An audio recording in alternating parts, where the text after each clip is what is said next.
Olá, muito boa tarde. Estamos iniciando mais um Diário Esportivo. Hoje é um dia 4 de novembro, está chegando já o final do ano. Estamos aqui toda segunda-feira, às 3h30, nosso compromisso com você, espectador aí do Facebook do Diário do Grande ABC. Teríamos hoje aqui Marcelo Vilar, técnico do São Caetano, que desde ontem estava apalavrado conosco, tudo certinho, que ele viria no nosso programa hoje debater aí os assuntos do final de semana e projetar também a final da Copa Paulista, mas pouquinho antes do início do programa ele nos mandou aí a assessoria, na verdade, entrou em contato dizendo que o Marcelo Vilar não poderia participar. Teve um imprevisto, não deram mais detalhes, não pôde participar conosco aí. Então recorremos aí dentro da equipe ao Rafael Rocha. Rafa, obrigado aí. Bom, Fatores, tudo certo. Rafael Rocha, que é nosso editor de política, mas também mexe aí com esporte, gosta aí de bastante futebol, é nosso companheiro das resenhas na redação. Então ele subiu aqui conosco para falar um pouquinho aí do final de semana e falar um pouco de Copa Paulista, de Brasileirão e do esporte em geral, né, Rafa? Valeu, Fator, obrigado pelo convite. Boa tarde para vocês aí que acompanham o Facebook do Diário. Vim para dar minhas caneladas, assim. O ano passado participei algumas vezes do Diário Esportivo, dei umas caneladinhas. Estamos aqui de volta, sempre firmes e fortes para ajudar. É isso daí. E, de repente, numa próxima oportunidade, a gente está tentando aí trazer bastante tempo alguém de São Caetano. A gente trouxe, durante aí a disputa com o EC São Bernardo, Renato Peixe, né? Que veio pelo lado do EC. E a nossa intenção era trazer também alguém do São Caetano para que ficasse justo, né? E a divulgação das duas equipes, mas estamos enfrentando uma certa dificuldade aí. Tomara que o Marcelo ou algum outro jogador possa nos atender aí e venha participar do Diário Esportivo, porque acho que a torcida do São Caetano merece. E por falar em São Caetano e Azulão, vamos iniciar falando do nosso clássico regional aqui. Esse é São Bernardo e São Caetano. Fizeram a segunda partida da semifinal da Copa Paulista no fim de semana, no sábado à tarde. O Azulão ganhou por 1-0 com o gol do Jean Dias. Aliás, um belo gol de oportunismo, né? Ele recebeu ali pela direita, cortou para o meio e tocou de uma forma que o Júnior Souza talvez não esperasse.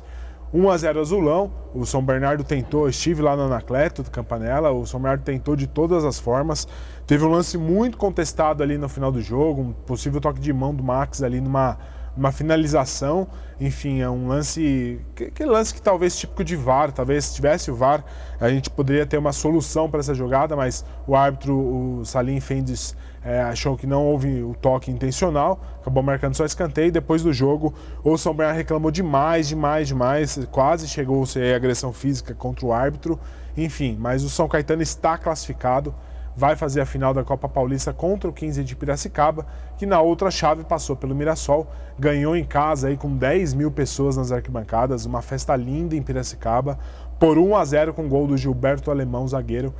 São Caetano e 15 de Piracicaba, portanto, farão a final da Copa Paulista. Um clássico regional bem disputado, dois jogos bem equilibrados aí para quem esperava que o São Caetano pudesse, por ter o melhor elenco, ganhar fácil o clássico. 2-2 no primeiro jogo, 1-0 no segundo, Azulão na final, né, Rafa? Só para lembrar, né, Fator, o primeiro jogo na final é em Piracicaba. Primeiro jogo em Piracicaba, segundo jogo no Anacleto. O São Caetano tem a melhor campanha da Copa Paulista, então ele tem o direito de decidir em casa, isso. Foi um duelo bastante equilibrado, né? Como você falou, acho que acabou até surpreendendo muitos dos prognósticos que o pessoal estava fazendo pela diferença salarial das equipes, o investimento do São Caetano. Então foi legal de ver os dois lados. O EC, por surgir, né, no cenário estadual, teve a primeira oportunidade de chegar numa decisão, foi a primeira vez que disputou a Copa Paulista. E chegar aí tão longe, foi legal, foi ver a garra dos jogadores, a comissão técnica. Fica a perspectiva para o ano que vem de continuar um trabalho legal e bem feito. E para o São Caetano, a expectativa de voltar ao cenário nacional, até a gente deu isso na capa do jornal no domingo.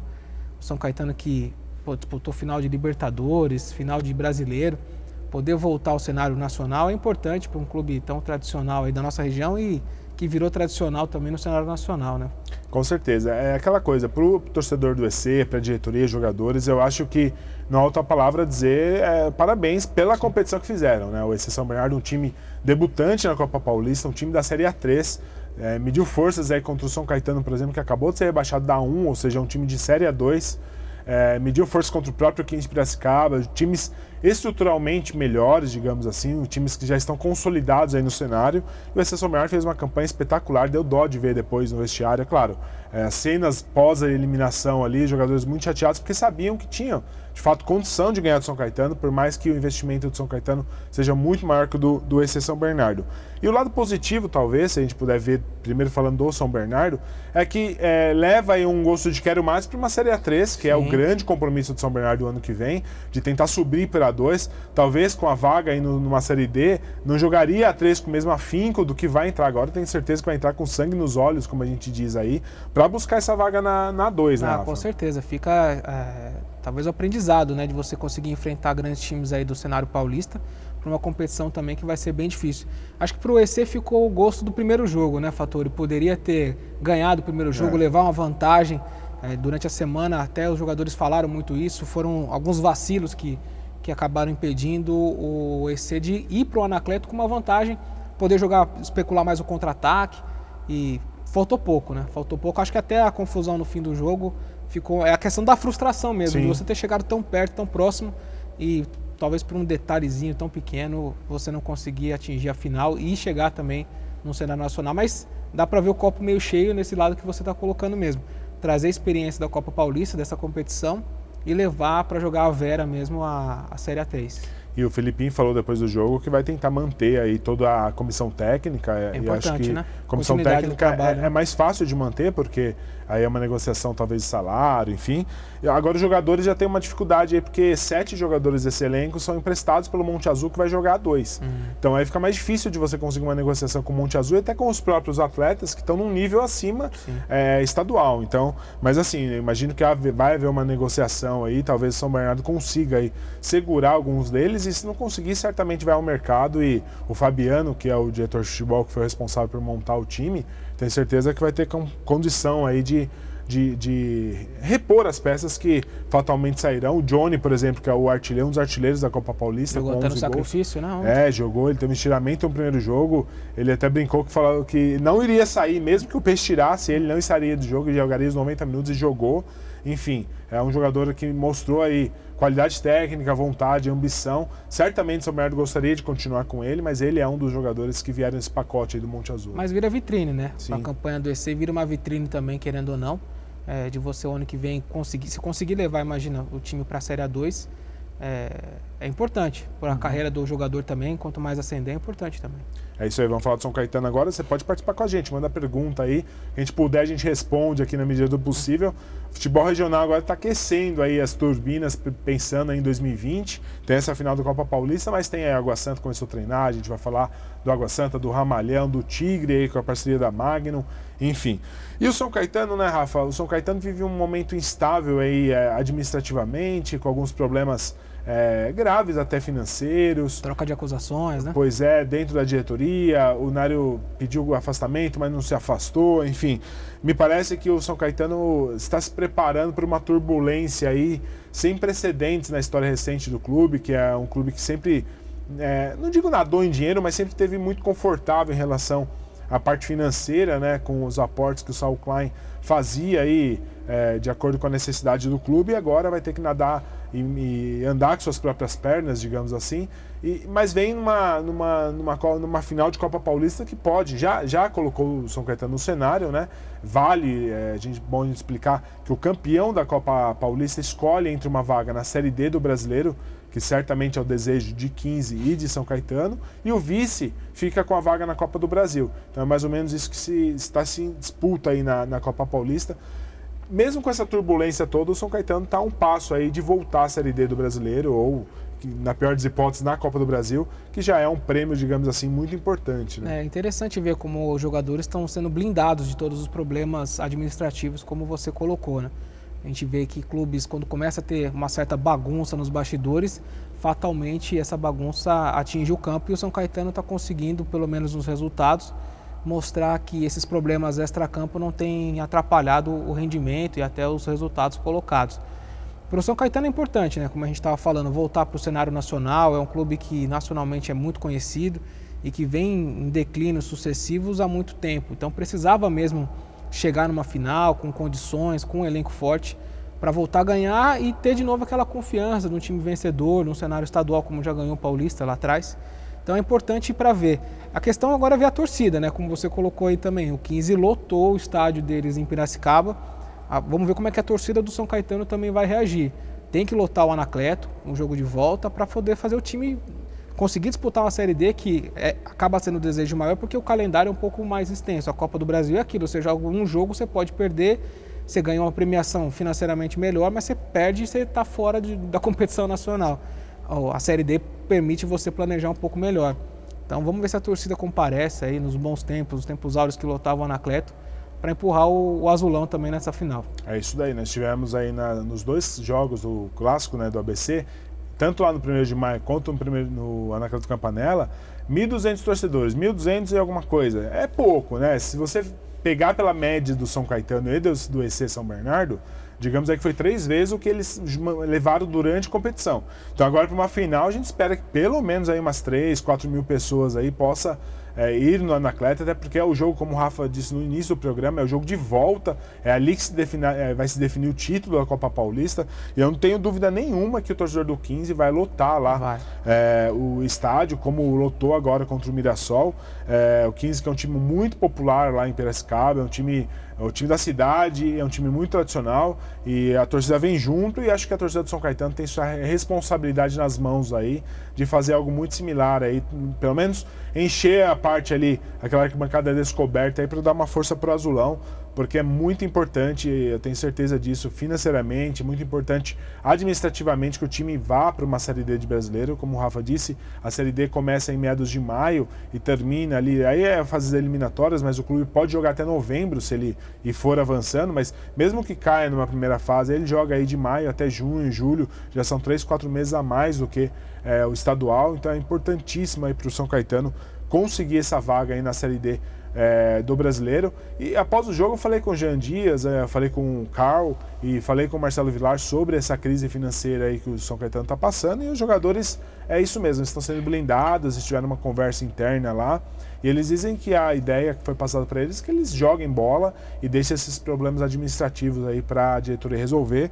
O grande problema é quando esse problema administrativo mexe no bolso do jogador, né? Quando o pagamento de outubro dos direitos de imagem, que era para ter sido pago no dia 5, foi pago lá para o dia 18, então é um atraso de mais ou menos de 13 dias, que já dá uma instabilidade, como a gente sempre fala aqui, jogador de futebol, a maioria deles é rimo de família, jogador que a esposa acaba se dedicando ao atleta, viaja com ele para onde ele vai jogar, então não consegue muitas vezes ter um emprego fixo, então o jogador que acaba sustentando ali a maioria dos casos, né? O lar, que nem o Jean Dias tem uma filhinha de 3 anos, que a gente sabe que, enfim, ter filho não é fácil, né, hoje em dia no Brasil, então acaba dando uma estabilidade, mas tomara que agora, no próximo dia 5, aí, o salário esteja lá na conta e o São Caetano consiga se recuperar aí, pelo menos financeiramente, nos próximos meses, né? E fora que pode ser um embalo para o São Caetano voltar para a Série A1 o ano que vem, né? Isso. Vem para a Série A2 com o título da Copa Paulista, você traz uma confiança maior para o elenco, você consegue manter algumas peças importantes. O São Caetano chega para a Série A2 como favorito também para conseguir uma das vagas para o acesso. Então, vir com essa confiança do título da Copa Paulista, que está tão perto, independentemente desses problemas financeiros que a gente tem colocado aqui, para chegar na Série A2 com o fôlego de conseguir subir e ter uma Série D depois para disputar nacional, você traz uma perspectiva completamente diferente para a temporada do São Caetano, e até para conseguir trazer reforços um pouco melhores, reforçar mais esse elenco, que já tem mostrado qualidade, você consegue encorpar para ter uma temporada bem legal para o ano que vem. É isso daí. E lembrando que o 15 também é um time de Série A2, né? O 15 chegou às finais esse ano da Série A2 para subir, acabou sendo eliminado, então são 2 times aí, digamos, equiparados aí no nível estadual. Então são times que a briga vai ser boa, não tenho dúvida nenhuma. Vão ser 2 jogos bem legais, né? Ver como é que o Vilar vai trabalhar esse primeiro jogo também, se tentar fechar um pouco mais e trazer o resultado para, que nem fez mais ou menos, né? Na semifinal. Isso. Vamos ver como é que o Marcelo Vilar prepara o elenco aí para essa decisão, mas vão ser 2 jogos muito bons. Bem legais de assistir, jogos que serão... Hoje a federação define as datas, mas bem provável que sejam nos próximos 2 sábados. A Fox Sports, que é o canal que tem os direitos de transmissão, que ajuda, né, digamos assim, vamos dizer que, não que eles definem, mas eles que sinalizam os melhores horários para entrar na grade, Pode ser que um dos jogos seja no período noturno, por exemplo, o 15 pegou o Mirassol, seria no domingo de manhã, ele foi antecipado para o sábado à noite, que aliás é um horário nobre na televisão, sábado, 8 horas da noite, então... Dá tempo do pessoal acompanhar, tomando a cervejinha Pois de leve, né? É um horário bom, para que, assim, principalmente no interior, para assistir jogo esse horário é espetáculo, né? Então vamos aguardar e a federação deve anunciar ainda nessa tarde as datas e horários dessas partidas. Vamos dar uma pincelada nos outros clubes da região, Rafa. O Santo André e Água Santa que se preparam aí para o Paulistão. O Água Santa, digamos assim, já deu largada no planejamento, já tem treinador, já está anunciando reforços, né?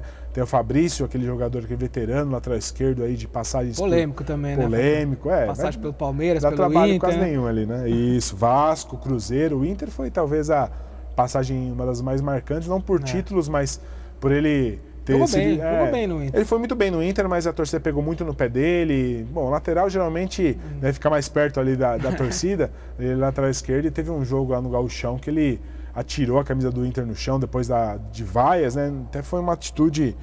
não teve nada específico, assim. Ele estava sendo vaiado e jogou a camisa no chão, aí foi expulso, falou que não jogaria mais pelo Inter, como de fato não jogou. E aí depois perambulou aí, esse ano teve no Vitória, 6 jogos só pelo Vitória. É um jogador que tecnicamente é muito bom, a gente, pro nível, né, de Série A1 dos pequenos, acho que é um jogador de um nível técnico satisfatório, precisa ver como ele está aí emocionalmente, psicologicamente. Tem 32 anos, não é tão velho, né, um jogador experiente aí. Pode dar uma cancha aí no Água Santa, né? Vamos ver como que ele vai estar, né? Depende muito dele nesse momento da carreira, né? De tentar encarar o desafio do Água Santa como talvez um recomeço. A gente vê que tem muitos veteranos que jogam nos pequenos do interior em busca, no segundo semestre, de estar num time de Série A1, do brasileiro.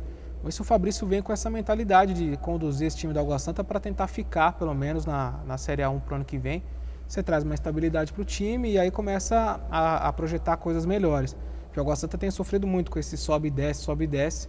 A gente sabe do poderio financeiro que tem, das empresas que ajudam, né? O Água nessa parte futebolística. Então, vamos ver se o Fabrício vem para colaborar, para tentar trazer mesmo essa experiência que ele tem em times rodados, Palmeiras, Cruzeiro, Inter, Vasco, para poder fazer com que o time suba de produção e permaneça, pelo menos, na Série A1 ano que vem.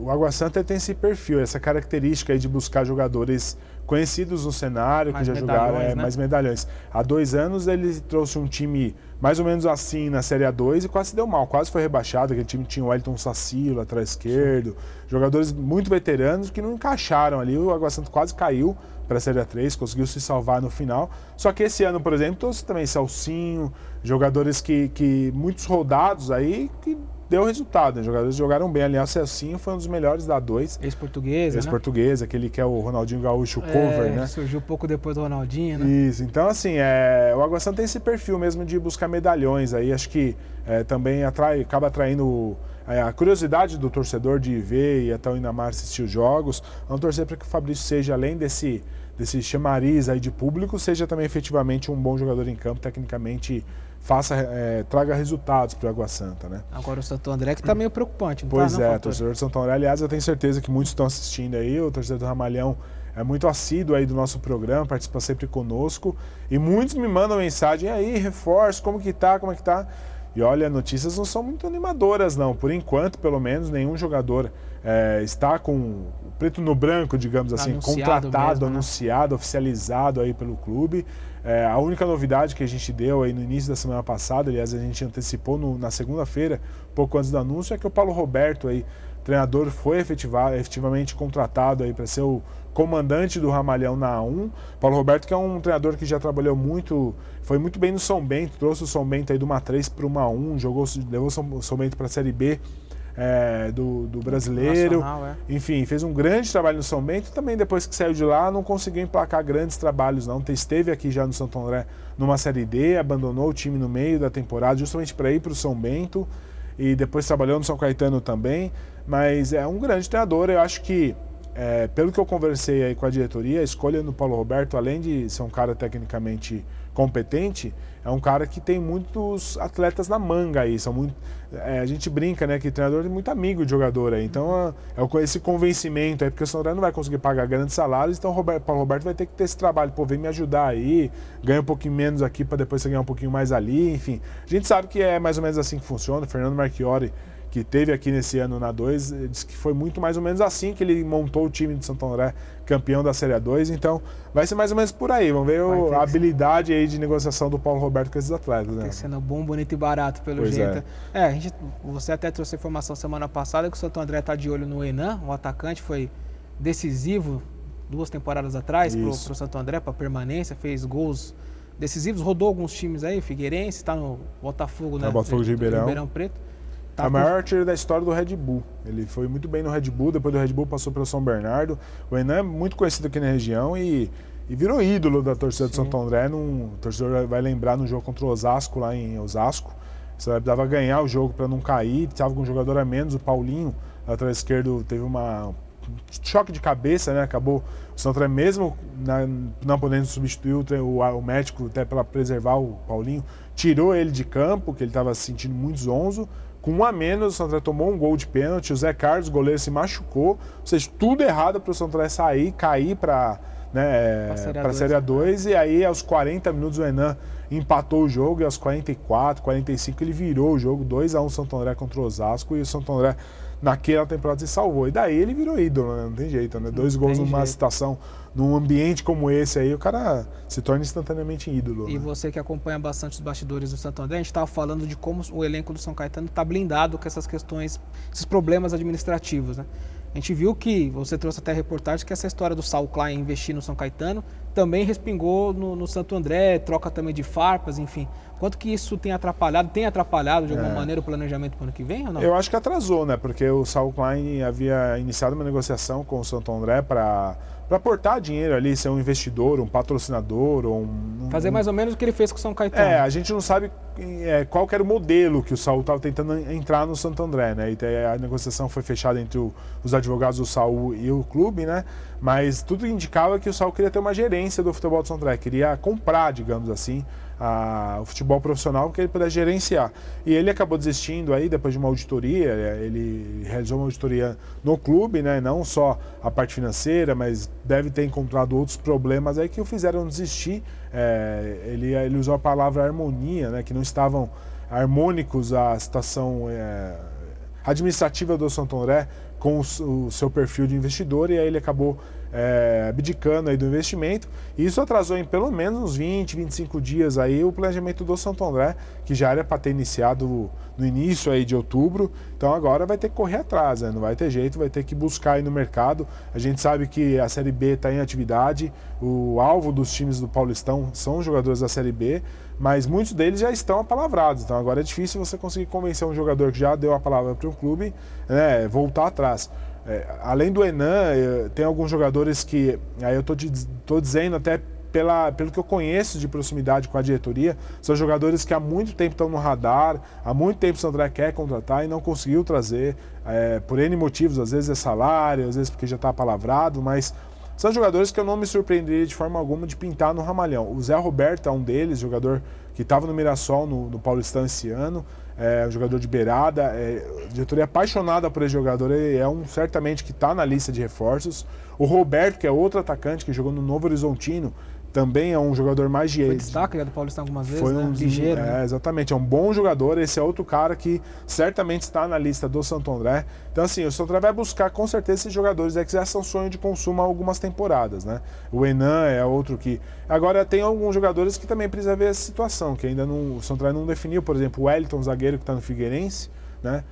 Está emprestado lá, deve voltar, se não tiver proposta deve ser utilizado no Paulistão. O PV tá a mesma coisa, está no Bahia, está jogando sub-23 pelo Bahia, da mesma forma. O Guilherme Garré, Dudu Vieira, são jogadores aí que pertencem ao Santo André e estão emprestados aí no cenário nacional, e aí também vai ter que ver se esses jogadores querem de fato jogar pelo Santo André, querem ser negociados, e o Santo André está numa fase aí, o presidente Cid Henriqueto já me falou várias vezes isso daí, que ele acorda com a caneta na mão. Tendo proposta, ele não segura jogador, não. E ele fez isso com o Paulinho, o lateral esquerdo que estava emprestado ao Bahia e foi para a Dinamarca. E o David Ribeiro também, que acabou indo para o time da Bulgária. Enfim, são jogadores que recebem propostas, o Santo André assina, libera, porque está entendendo que é melhor você ter o dinheiro em caixa e jogadores satisfeitos onde ele quiser jogar, né? Ou seja, fortes emoções para o torcedor do Ramalhão. Mas assim, a camisa pesa bastante nesse momento também, né, Fattori? O Santo André iniciou a Série A2 desse ano também com um planejamento bastante confuso, complicado, vai cair, não vai cair, vai ficar na Série 2, engatou uma marcha aí e foi campeão. Talvez a camisa tenha essa tradição, consiga permanência pelo menos, né, na Série A1, apesar dessas confusões todas aí, mas que pelo menos fique aí pro ano que vem estar estabilizado, né? E o regulamento da 1 ele é interessante, porque você brigar para permanecer, você automaticamente briga para uma vaga na Série D do Brasileiro, porque são só 6 times, né, que não tem vaga na Série D do Brasileiro. Então, se você tirar, teoricamente, desses 3, 2 devem brigar para não cair, os outros 4 são 3 vagas. Então, você não caindo para a série A2, automaticamente você está muito próximo aí de uma Série D, que é o grande sonho do Santo André. São 3 vagas na Série D para o Paulistão, excluindo-se, obviamente, todos os times que estão já na Série A, B e C do Brasileiro. Então, que tem bastante no caso. Né? Então, dos 16, 12 times já estão nessas condições. E essa lista pode até aumentar, por exemplo, os times que disputam a Série D desse ano, Mirassol, Linense e Novo Horizontino, se eles subirem para C, então já são times a menos, já são times a menos na briga aí. Então é muito importante se permanecer aí na elite do Paulistão. Agora vamos para o Brasileirão, Rafa. A grande notícia dos grandes aí, obviamente, é a demissão de Fábio Carille. É insustentável a permanência dele depois de uma acachapante derrota aí para o Flamengo. Parecia um time profissional contra um time amador. O Corinthians sobreviveu em alguns momentos ali de uns lances individuais do Matheus Vital.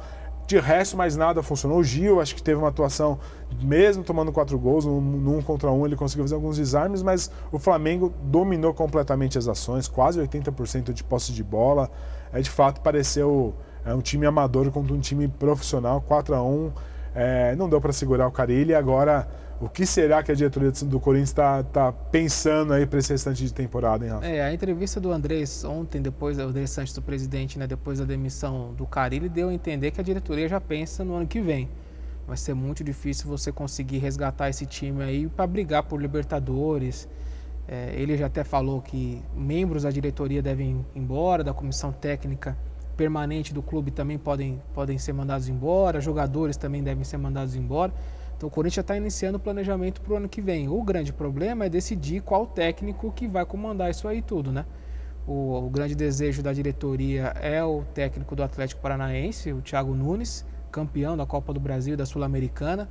Ele falou que vai ficar até o fim da temporada no Furacão e precisa ver se ele vai trocar o Furacão bem nesse momento. Na Libertadores já. Na Libertadores já garantido, prospectando o ano que vem de crescimento do Furacão, para pegar essa turbulência que o Corinthians está vivendo. A gente viu que semana passada teve protesto da torcida. Do jogo, necessariamente, eu achei muito estranha a postura dos jogadores. Assim, acho que as declarações do Carille na entrevista coletiva de sexta-feira pesaram bastante. Embora o Cássio depois tenha vindo a público, o Júnior Urso também um pouco antes do jogo tenha negado que as falas do Carille tivessem interferência no futebol, mas deu para ver muito claramente que alguns jogadores estavam muito abaixo. O próprio Ralf estava muito abaixo da qualidade dele, o Fagner tem jogado mal faz muito tempo, o Cássio acabou saindo machucado, o Fagner saiu machucado também. Agora é remontar os cacos. A parte positiva entre tudo isso aí é que o Corinthians já conseguiu a pontuação para permanecer no Brasileiro. Então dá para você sentar, respirar e analisar mesmo que peças que podem continuar, que peças que o Corinthians vai buscar, qual o treinador que o Corinthians precisa. Tem muito se falado da mudança de perfil do treinador, porque o Corinthians vem de uma escola de treinadores mais defensivos e jogando na maneira reativa que eles falam, né, mais no contra-ataque. Se vai querer montar um elenco um pouco mais de proposta de jogo, que é o que o Flamengo faz, que agora é a moda, né, do time ter mais posse e ser mais ofensivo, não só o Flamengo, como o Santos também, que a gente vai falar rapidinho. Vamos ver, para mim o Corinthians já pensa 2020 e não tem muito o que fazer com esse elenco aí que está muito desgastado. A torcida tá brava, agora o presidente também tá. Para mim é o ano que vem só, viu, Fattori, pelo jeito. E é curioso que o Corinthians, mesmo há 8 jogos sem ganhar, desse jeito, demitindo o treinador, tomando goleado, perdendo, não consegue produzir, o Corinthians ainda está numa briga por uma vaga na pré-Libertadores, né? Porque o Corinthians está em 8º, o Furacão, que é um dos concorrentes aí, subiu, né? Entrou no G6, então ele pode ganhar a vaga, o Palmeiras pode ganhar, o Flamengo pode ganhar a Libertadores, pode virar um G8, né? O Brasileirão. Então, mesmo em 8º, em 7º, 8º, o Corinthians pode conseguir uma vaga numa pré-Libertadores, que seria um título para o Corinthians dentro de tudo isso, desse contexto que a gente está falando aqui. Então, não dá para abandonar completamente esse ano ainda, por mais que o Thiago Nunes garantiu que fica lá no Furacão até o final do ano, e acho que é justo, né? Porque também ele conquistou pelo Furacão, e ele deve estar pensando aí se ele de fato troca o certo pelo duvidoso. Então o Corinthians tem uma sinuca aí para resolver, se põe um técnico tampão. O Atlético Mineiro fez isso com o Mancini, fechou aí com ele até o final do ano. Outros times estão adotando essa tática aí de contratar treinadores até o final do ano. Tem alguns que estão fora do mercado, aí Dorival Júnior, Cuca, que não sei se teriam esse perfil de mudança que você disse, que o Corinthians está buscando, mas seriam treinadores aí que poderiam, de repente, aceitar essa barca aí até o final do ano e tentar colocar o time numa Libertadores. O Vicenza, que é nosso operador, está perguntando se o Luxemburgo ainda tem moral para treinar o Corinthians. Eu vou falar que, pessoalmente, está me surpreendendo o trabalho que ele tem feito no Vasco. Quando ele foi anunciado, eu achava que era uma porta abrindo ali via Série B, mas tem surpreendido o Lucha no Vasco. Tá fora da curva das últimas temporadas do Luxemburgo, né? O Luxemburgo é muito identificado com a torcida do Corinthians, conquistou muitos títulos atrás, mas eu acho que a torcida do Corinthians está esperando algo novo. Novidade, né? Novidade. Nem que seja de fora, né? A gente tem visto muito peso do treinador. Como o Jorge Jesus chegou nesse time do Flamengo, o Flamengo começou a jogar mais bola. Como o Sampaoli faz um time do Santos bastante mediano, jogar bola, produzir. Então eu acho que a torcida do Corinthians está esperando isso. O Lucha, embora esteja fazendo um bom trabalho no Vasco, seria mais do mesmo, como os nomes que você colocou, do Dorival, do Cuca. Na quarta-feira o Corinthians vai com o auxiliar, o Diego Coelho. Diego, né? Exato. Talvez seja uma saída de manter o Coelho até ver onde vai. Mas aí tem a experiência ruim do Loz, assim, quando o cara ele saiu para treinar o time lá na Arábia. O Loz, que estava sendo preparado, o Osmar Loz, para a sucessão no comando técnico do Corinthians, acabou não indo bem. É o que você falou, o Corinthians está numa sinuca de bico. Se não conseguir trazer o Thiago Nunes, que é o bambambam, o top, né, da lista do Corinthians, vai ficar bastante complicado para o planejamento do ano que vem. E o grande problema também no Corinthians é a falta de recursos financeiros. Aí. Tem que pagar uma multa de 6 milhões para o Carille aí, pela rescisão do contrato. O Andrés até brincou aí que, como o próprio Carille disse na entrevista, vai parcelar essa dívida aí com o treinador. Então, além de buscar um treinador, é claro que tem vários no mercado aí, caríssimos, né? Quanto melhor, mais o treinador com mais resultados acumulados aí, ele vai ficando, obviamente, cada vez mais valorizado. Tá no mercado, por exemplo, vai pagar o Mourinho, né? Lá, então. Então, assim, talvez o Corinthians vai ter que fazer uma aposta aí, digamos assim, de risco, trazer, de repente, o Odair Helman, que saiu lá do Inter, que fez um trabalho bom há 2 anos aí, começou bem. Trazer um treinador jovem, né? O próprio Roger Machado, que está no Bahia, fazendo um grande trabalho pelo Bahia, não deu certo no Palmeiras. Talvez o Corinthians vai ter que fazer uma aposta de risco aí, sabendo que pode dar certo como pode dar errado, porque financeiramente não vai ter cacife para ir buscar aí grandes nomes. Né? O elenco deve ser mais do mesmo, isso aí mesmo, não tem jeito. Tem algumas propostas que a gente tem visto, o Vital está sendo sondado para times da Europa, o Pedrinho é um cara também que pode ser negociado, aí pode entrar um dinheiro em caixa, mas a perspectiva financeira para o Corinthians não é positiva, ainda mais para disputar com o Palmeiras e Flamengo, que estão nadando no dinheiro. Né? Então, já que a gente vai falar de Palmeiras, o Palmeiras ainda sonhando, o Vicenzo aí abre um sorriso, que a gente vai falar de Verdão agora. Sonhou, o Palmeiras dormiu ali de sábado para domingo com 5 pontos para o Flamengo, o Palmeiras que ganhou ali do Ceará por 1-0. Um jogo aí bem polêmico, com pênalti que eu acho que não foi do Vitor Hugo. Depois teve o Everton fechando o gol. Acho que uma das principais atuações dele pelo Palmeiras. Até brincou, né, que ele catou o pênalti, que foi uma defesaça no pênalti, mas aquela lance de mão tocada que o cara... do jogo. Exatamente. 2, 3 defesas espetaculares que salvaram aí o Palmeiras. Quase uma em cima da linha que ele defendeu também ali, do Samuel Xavier. Muito bem, Também o lateral chegou ali para fazer o gol, porque se ele chutar pro alto, a chance é 0 pro goleiro. É que era tão provável que o gol sairia que nem caprichou, né? Mas de fato o Everton fez 3 defesas, 4 ali, além do pênalti, espetaculares, e recolocou o Palmeiras aí na briga, digamos assim, pelo título, pelo menos do sábado para domingo. O Palmeiras dormiu, que torcer pro Corinthians. Vou torcer pro Corinthians ganhar, vou, né, tirar toda aquela... O Vicenzo tá falando que não, mas a maioria torceu, assim, que agora quem vai assumir, né? E chegou no domingo, o Flamengo vai lá, mete 4 no Corinthians e devolve aí 8 pontos de diferença para o Palmeiras. A diferença é que, assim, o Flamengo, ele tá levando esse final de campeonato com uma tranquilidade absurda. Ele ganha os jogos, tirando o Goiás, que estava ganhando, tomou um empate no finalzinho, mas o Flamengo perde pouquíssimos pontos, né? E quando ganha de 2, 3 gols de vantagem. E o Palmeiras Foi contra a Chapecoense, naquele desespero com gol 54 minutos. Agora nesse desespero contra o Ceará. Tirando o clássico que fez 3, né? O Palmeiras tem sofrido muito mais para conseguir manter a vantagem ali no retrovisor do que o Flamengo para confirmar o título, né, Rafa? O Vitinho disse que não, mas teve gente na redação que prometeu usar a camisa se o Corinthians ganhasse. Acho que apostou meio sabendo que o Corinthians estava numa má fase, mas jogou pro ar, né? Pois é. O Palmeiras tem oscilado muito. A troca de comando pelo Felipão e o Mano Menezes faz o time meio que oscilar. Foi um jogo muito difícil, o Ceará vendeu muito caro essa derrota mesmo, a polêmica do VAR, do impedimento do gol do Ceará, o Everton fazendo defesas impressionantes.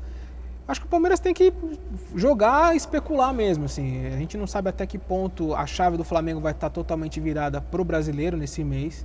Tem a final da Libertadores contra o River Plate no fim do... Acho que os planos é tentar confirmar o título antes da... tentar, né? Tem 4 jogos aí que... Pelo que o Flamengo está jogando, dá para sonhar com isso mesmo, né? De você encaminhar mesmo o título. Eu acho que o Flamengo passou por alguma turbulência algumas rodadas atrás, 3, 4 rodadas atrás, com convocações de seleção, o time jogando com vários desfalques e ganhando os jogos. Agora que o time está um pouco mais completo, né? Ficou um tempo sem Arrascaeta machucado, o Gabigol convocado, o Bruno Henrique convocado depois. E o time conseguiu ganhar. Agora o time está completinho de novo, está ganhando bem, jogando bem. Esse é o ponto, né? O Palmeiras não vem jogando bem linearmente.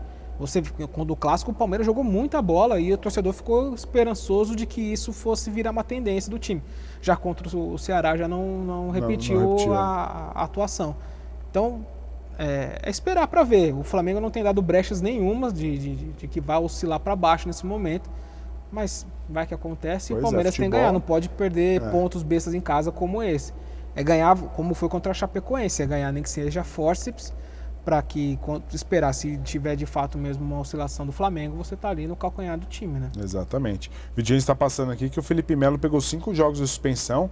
Aquela expulsão contra o Bahia ainda, aquele cotovelada que ele entrou, não sei, ele tinha sido julgado, era um recurso que, na verdade, ele ficaria fora do clássico contra o São Paulo, seria um pouco antes, aí o advogado do Palmeiras, um familiar dele faleceu, e aí o Palmeiras conseguiu adiar, o Felipe Melo jogou o clássico, e agora o Felipe Melo pegou 5 jogos aí, são um jogador importante aí para o Palmeiras. Muito importante porque não tem reposição no elenco, né? Exatamente. O Thiago Santos não consegue, embora acho que o Palmeiras, na comparação com o Flamengo, até a gente conversa bastante isso na redação, eu acho que na comparação tem mais peças de você substituir, e o Flamengo tem de 1 a 11 com muito mais qualidade, né, do time titular.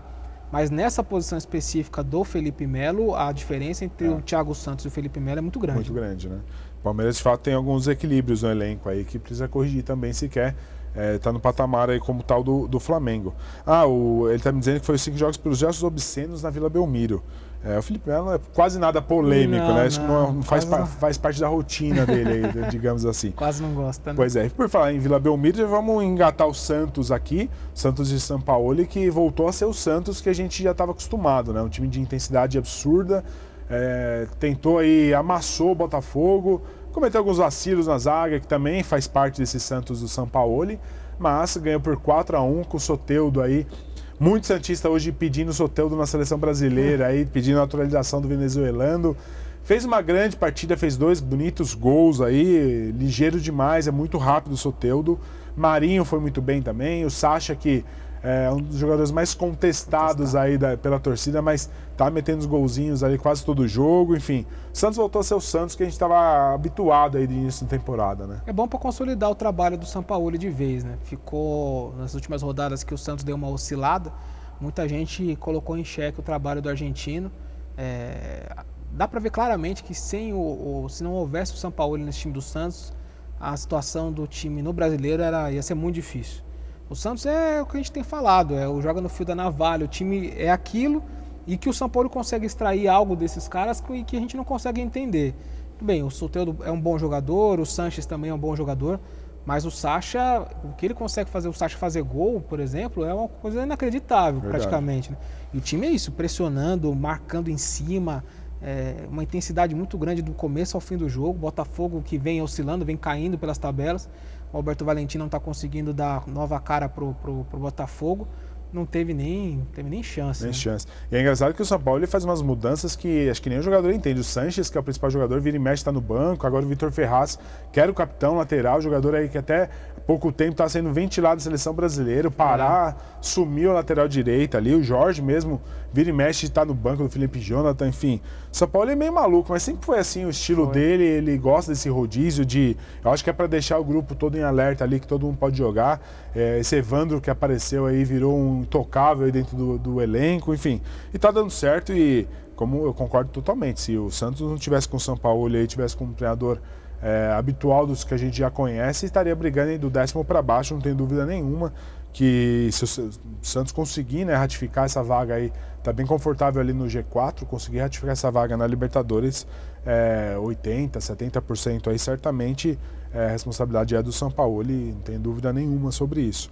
E só para a gente finalizar então os grandes, o São Paulo que conseguiu uma vitória expressiva contra a Chapecoense, 3-0 em Chapecó, assistiu o jogo 9 horas da noite em pleno sábado, para quem está em casa mesmo, né, que puder assistir. Eu estava trabalhando no plantão aqui, pude assistir. O São Paulo jogou bem, apesar de que o Thiago Volpi fez 3 defesas também espetaculares ali, inclusive, como é futebol, né? Tá 2-0 São Paulo, o Chapecoense perdeu um cabeceio ali do zagueiro, o Volpi foi buscar no cantinho, no rebote o Juanfran lançou o Antony, que fez o 3º gol e liquidou a partida. Você vê, a bola da Chapecoense entrando, seria um 2-1, um jogo em Chapecó, pressão, jogo, né? Tal, botar fogo no jogo. O Volpi vai lá, faz a defesa e o Juanfran, esperto, ele lançou o Antony, que fez um golaço, chorou depois aí, disse que tá passando por uns momentos, alguns problemas aí extra-campo e foi muito importante o gol.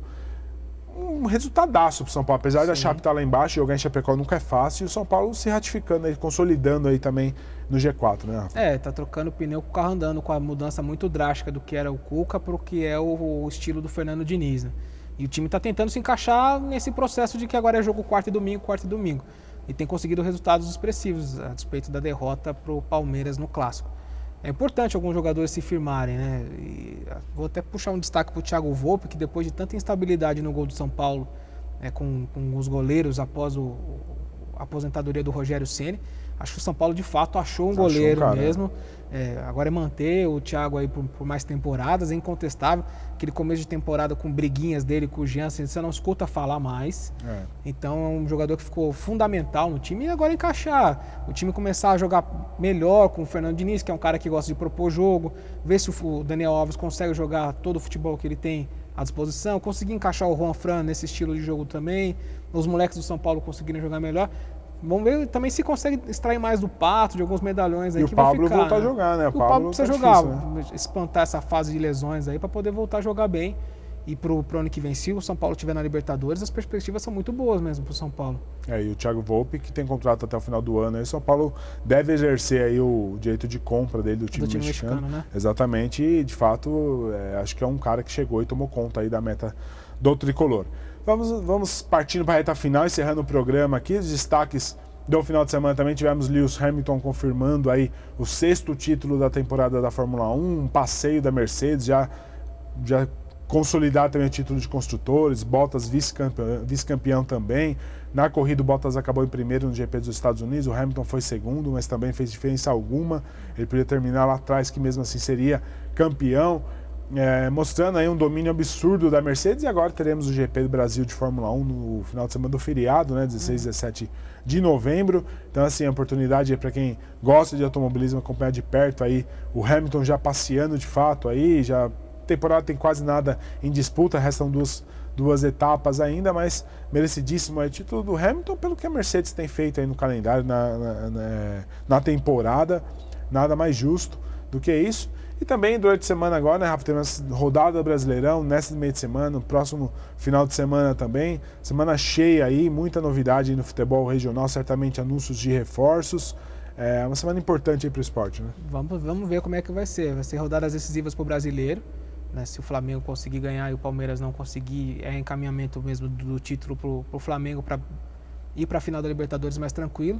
E para nossa região, o pessoal está à expectativa do seu palpitão aí que sai amanhã no Confidencial, hein, Fator? Amanhã, essa rodada até que foi bem, foi equilibrada aí, vamos tentar acertar, nem sempre a gente acerta, né? Mas um outro a gente consegue. Então é isso daí, obrigado pela companhia. Na próxima semana, às 15h30, estaremos de volta. Provavelmente com Derek Bittencourt de volta. Intermináveis férias, hein? Intermináveis férias de Derek Bittencourt, que está lá curtindo a Fernandinha. Está de volta a essa cadeira aqui na apresentação do Diário Esportivo. A gente vai tentar trazer sempre convidados bacanas aí para bater um papo semanal sobre o esporte na região e também no Brasil. Traremos também convidados de outras modalidades, como tem sido frequente aqui. Trouxemos futsal, trouxemos do vôlei, a gente vai trazer também do basquete, enfim. Do que é esportista da nossa região, vamos valorizar o que é nosso, que é o mais importante. É isso. Obrigado, Rafa, pela parceria. Obrigado pelo convite aí mais uma vez. Precisando, estamos à disposição. É isso daí. Um grande abraço. Continue acompanhando o Diário nas nossas redes sociais, no Facebook, no Instagram e também o jornal de papel, né, edição impressa aí do Diário do Grande ABC, todos os dias nas bancas ou para você que é assinante aí na sua própria residência. Um grande abraço e até a próxima semana. Tchau.